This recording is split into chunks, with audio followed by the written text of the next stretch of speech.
Imagine a world on the brink of transformation, two legendary figures locked in a battle that would decide the fate of an empire. It's September 2nd, 31 BC, and the Mediterranean Sea becomes a stage for one of history's most legendary confrontations, the Battle of Actium. On one side stands Octavian, the clever heir of Julius Caesar, determined to forge a new Rome. On the other, Mark Antony, a formidable general entangled in love and ambition with Cleopatra, the Queen of Egypt. With stakes this high, betrayal, glory, and destiny collide in a chaotic clash of titans. Before we plunge into this gripping saga of power, love, and war, don't forget to subscribe to our channel for more thrilling historical adventures. Join us as we unveil the dramatic events that reshaped history in a single day. Let's set sail on this epic journey into the past.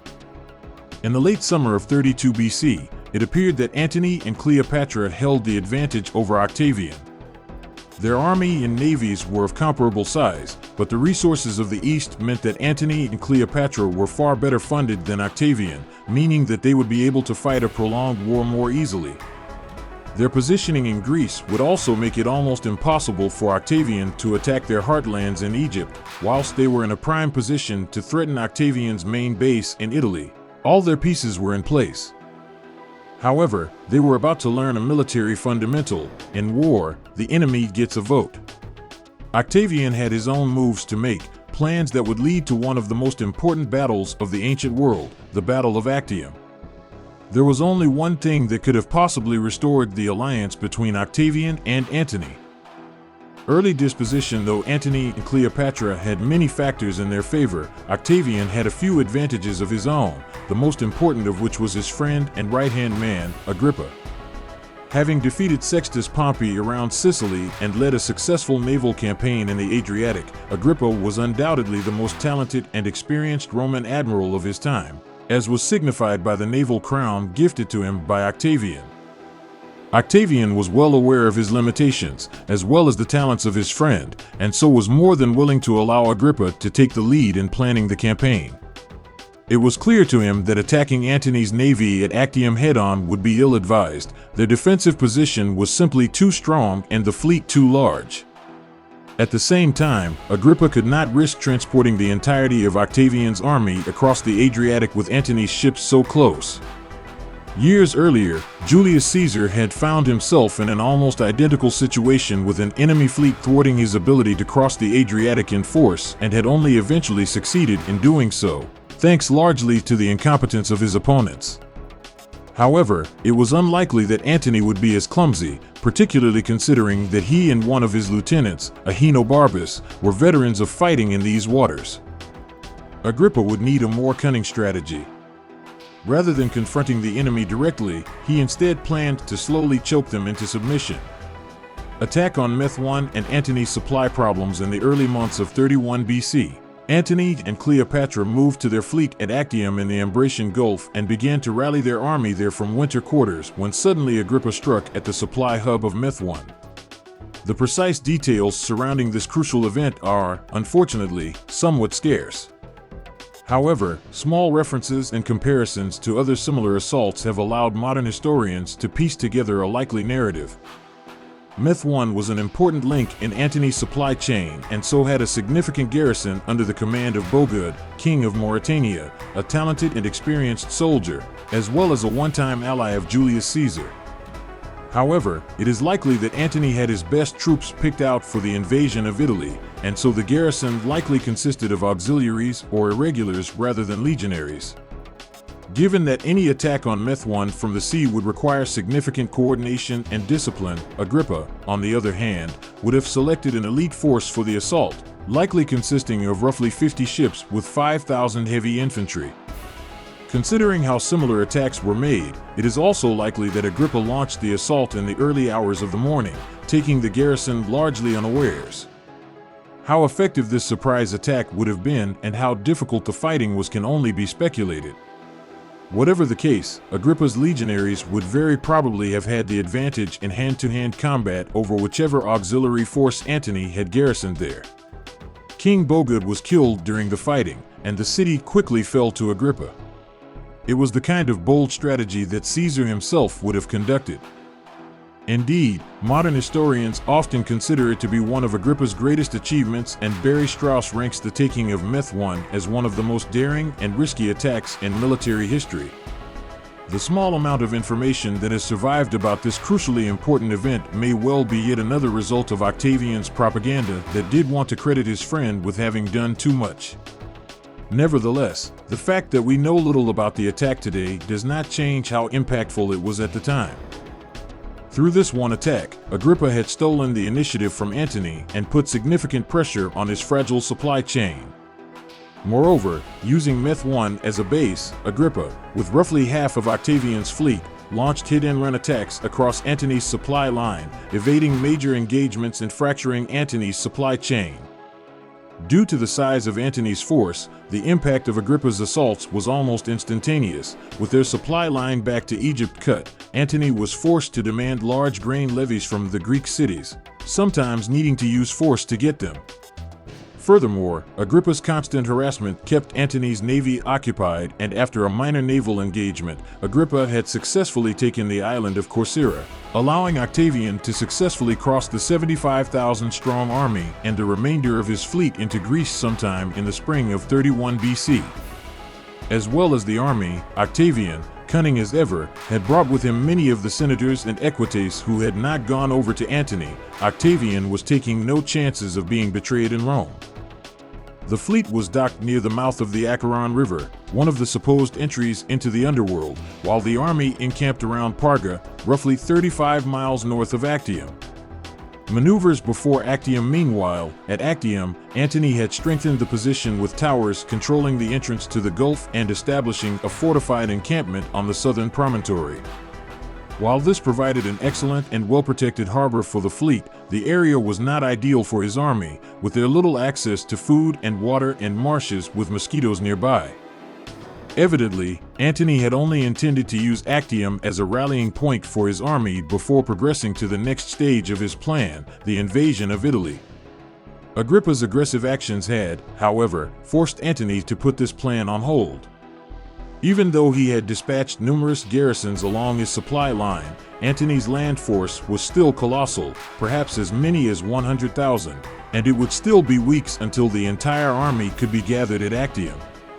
Though Octavian had a slightly smaller army on paper, he had already managed to move his entire force and even went so far as to draw up his army to offer battle, which Antony refused. The advantage that Antony had enjoyed just a few months earlier was rapidly slipping away. With little options available to him, Antony sent out skirmishing forces for the next 3 weeks until the entirety of his army had mustered.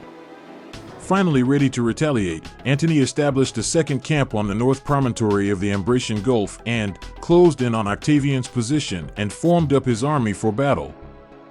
It was now Octavian's turn to refuse, and Antony's forces began the process of besieging Octavian's force. Once again, echoes of the prior civil war between Caesar and Pompey can be seen. Just as Pompey had besieged Caesar's force in Dyrrhachium to try and starve them into submission, Antony besieged Octavian, attempting to cut off all his access to fresh food and water. Antony's fleet in the Ambracian Gulf controlled the surrounding waters, meaning that Octavian's supply line was now also tenuous. If Antony could cut Octavian off from resources on land and cut off his supply lines to Italy, he could force a land battle where his military experience over Octavian would really pay off. However, Agrippa once again destroyed Antony's plans. He won 2 naval victories, one at Patrae, where Antony and Cleopatra had wintered, and one at Leucas, just south of Actium. Gaining control of Leucas allowed Agrippa's fleet to effectively blockade Antony's fleet inside the Gulf, as well as securing Octavian's supply line. The noose that Agrippa had tied around Antony at Methone was becoming tighter and tighter, and as it did so, fractures in Antony's camp began to emerge. Senators, such as Quintus Nasidius, a one-time follower of Sextus Pompey, defected to Octavian's side. Moreover, as Antony's forces were trying to besiege Octavian, Octavian had agents inside Antony's camp negotiating and bribing, eventually winning over Deiodorus and Rhemeticles, 2 Thracian kings, and their auxiliaries. Yet more desertions followed, and Antony himself was almost assassinated within his camp. Antony abandoned his plans and returned to Actium, but even this would prove to be disastrous as disease began taking hold in his camp. From posing a very real threat of being able to invade Italy itself, Antony was now faced with a broken supply line, a disease-ridden camp, and a blockaded fleet. Around this time, Domitius Ahenobarbus, by far Antony's most experienced and talented admiral, also deserted him. Sick with a fever, he would die before reaching Octavian's lines, but his desertion was indicative of the dwindling morale of Antony's force. In an effort to regain control, Antony began enacting harsh punishments and executing those he suspected of disloyalty, but it proved ineffective, with the sources reporting that he was losing men every day to Octavian. Hoping to bolster his numbers, Antony sent the Galatian king, Amyntas, son of an ally of Caesar, north to Macedonia and Thrace to try and hire mercenaries, but he, too, deserted. Instead, Antony tried a different angle, ordering his new admiral, Sosius, to attempt a naval breakout. Sosius launched his attack on a foggy day to avoid detection for as long as possible, attacking the ships under the command of Lucius Terrius Rufus. Sosius' surprise attack was met with initial success, routing Rufus' squadron, but Agrippa was quick to react and amass enough reinforcements to drive Sosius' assault back. By this point, likely August of 31 BC, Antony would have known that his position was hopeless. The size of his army and the composition of his navy all show that he had originally planned to invade Italy. Such a strategy relied upon him being able to keep the initiative and move his force quickly in order not to drain supplies. Instead, Agrippa had taken the initiative from him and kept his colossal force barricaded in one small area. Desertion and disease had already crippled Antony's force, and every attempt that he had made to break out or force a battle had failed. Some of his subordinates advised him to abandon the naval campaign and make a break for Thrace and Macedonia with the army to continue the battle. Antony knew, however, that this was not an option. With the sea conceded to Octavian, Antony would be commanding an army with no supply lines and would eventually be picked apart. With growing desperation, Antony settled on one final gambit. With his ranks thinning dramatically over the last few months, Antony recalled all his legions to the camp in south, manned what ships he could, roughly 230, burnt the rest, and drew up his battle plans. Exactly what Antony and Cleopatra had planned at this point is hard to say. Some think that they were planning to break out of the blockade and flee, some that they were preparing for a battle, while others think that the plan was flexible, perhaps built around an idea of a breakout, but able to pivot towards a battle of annihilation if things were going well. An overlooked point, however, is that it was at this time that Dellius, later to be a historian, betrayed Antony and went over to Octavian, taking with him the battle plans. As a result, it seems likely that whatever plans Antony and Cleopatra initially made, they changed them at the last minute, knowing that Dellius would have revealed their plans to Octavian and Agrippa. Battle of Actium, whatever the case, on September 2, 31 BC, around approximately 6 a.m., Antony and Cleopatra loaded the treasury they had with them on their ships, gathered what was left of their navy, and drew them up in two lines across the bay. The first line consisted of 170 ships, Sosius commanding the left and Antony on the right, while the second line of 60 Egyptian ships was commanded by Cleopatra. In total, they would have had approximately 40,000 crew, 20,000 marines, and 2,000 archers. Our sources claim that Antony's fleet consisted of gigantic ships, while Octavian's were far smaller, a David versus Goliath situation. This idea persisted for centuries, but modern historians, thanks mainly to the archaeological work of Dr. William Murray, now dismiss this as propaganda. Murray's research shows that, while Antony did have some large vessels, ranging from 6s to 10s, as in the number of tiers of oars, these would have likely numbered no more than 30. The vast majority of the fleet was standard-sized, 3s, 4s, and 5s, or triremes, quadriremes, and quinquiremes. Octavian's fleet, meanwhile, was mostly the same as the one that had triumphed over Sextus Pompey. Part of the reason for this fleet's success had been the size of their ships compared to Pompey's small vessels. In all likelihood, the majority of Octavian and Agrippa's fleet would have been comparable ships to Antony and Cleopatra's, triremes, quadriremes, and quinquiremes, alongside a small number of small ships called laburni. Octavian's propaganda then overplayed the number of these smaller ships in order to make the battle more dramatic. This 400-strong fleet now stretched across the bay in front of Antony's forces, Octavian on the left and Agrippa on the right. The fact that Agrippa was given this traditional place of command shows that Octavian was relying upon his friend to win the battle. Octavian knew what his strengths were, and he knew that battlefield strategy was not one of them. For almost 6 hours, the two fleets stared each other down, each waiting for the other to make the first move. Eventually, Antony's fleet made the first move, advancing cautiously, while Agrippa, in response, bent the flanks of his line forward, forming a crescent formation that threatened to surround Antony's fleet. Seeing the danger, Antony ordered his Socius to attack Octavian while he brought ships from the center to extend his northern flank in response to Agrippa. In response, Octavian's ships backpaddled, drawing Socius' ships further out of formation and tiring the rowers. Antony's line was already beginning to lose cohesion, a gap emerging between Socius' forces and the center having been stretched to support Antony's flank. It was at this point that the battle began in earnest across the line. Catapults and ballistas fired the first salvos, joined by archers, slingers, and javelin men as the ships grew closer together before finally ramming into each other. Utilizing their greater numbers, Agrippa and Octavian's ships would exploit gaps in Antony's line and use multiple ships to attack one of Antony's vessels from numerous sides, grappling them in order to keep them in place. The result was almost similar to many sieges, Antony's ships being assaulted from all directions and trying to fend off the attackers. Meanwhile, the lighter laburni of Agrippa and Octavian would dart among the larger ships, ramming when possible and quickly disengaging, looking for targets of opportunity. It was a brutal battle, with neither side seeming to be able to gain an advantage. And then everything changed. Cleopatra's squadron, which had so far not engaged at all in the battle, suddenly darted forward. With both sides engaged across the entire length of the line, Cleopatra led her ships through a gap in Agrippa's line unopposed and made for open sea. Antony, having seen the maneuver, quickly transferred into a smaller ship and followed in Cleopatra's wake. Many of Antony's ships attempted to follow, throwing various bits of weaponry into the sea to try and make themselves lighter. Some were successful, but others were surrounded by Agrippa and Octavian's forces and captured or destroyed.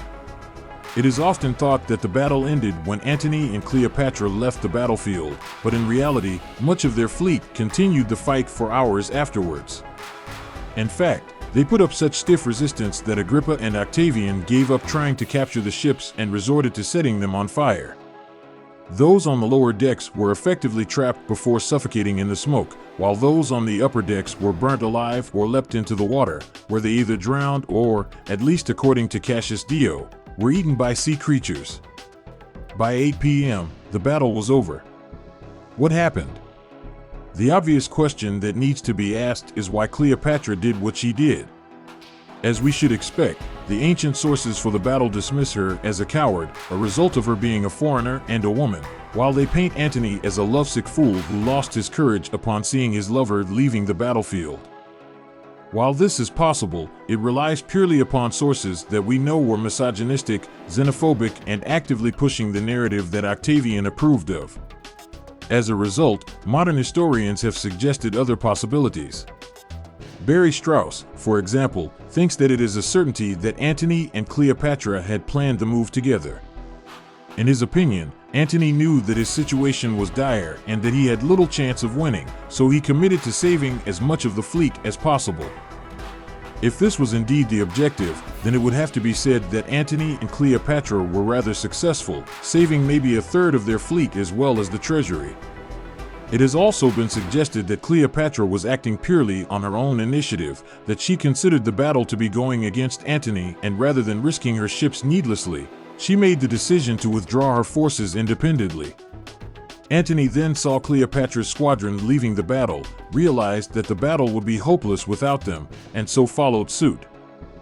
Lastly, scientists have conjectured that Cleopatra's squadron may have been trapped in dead water, which prevented them from moving, and that, by the time they freed themselves, the battle was already turning against them, and so they abandoned the battlefield. The truth is simply impossible to know for sure today. However, when one considers the strategic ability of Antony, the numerous breakout attempts beforehand, and the decision to lead the treasury onto Cleopatra's ships, Strauss' theory that it was a coordinated breakout appears the most likely. In any case, Agrippa had won yet another crucial victory for Octavian. It is a testament to Octavian's mastery of propaganda that the months-long campaign waged by Agrippa to strangle Antony's forces is given little attention, and that Octavian would be credited with the victory. In reality, the Actium campaign was Agrippa's masterpiece. Though fighting an enemy better funded and better supplied, Agrippa had managed to cripple Antony's gigantic force before it had even taken to the battlefield by slicing its arteries at Methone and elsewhere along the supply line. Every move Antony had made had been countered by Agrippa until Antony had been forced to give battle on Agrippa's terms. Agrippa was, however, happy to allow his friend to take the credit. Agrippa was a military man, Octavian a political one, and though Agrippa had achieved the victory, it was Octavian who would be able to utilize it to change the course of history. We will continue talking about world ancient history, so make sure you are subscribed and press the bell button. Please consider liking, subscribing, commenting, and sharing. It helps immensely.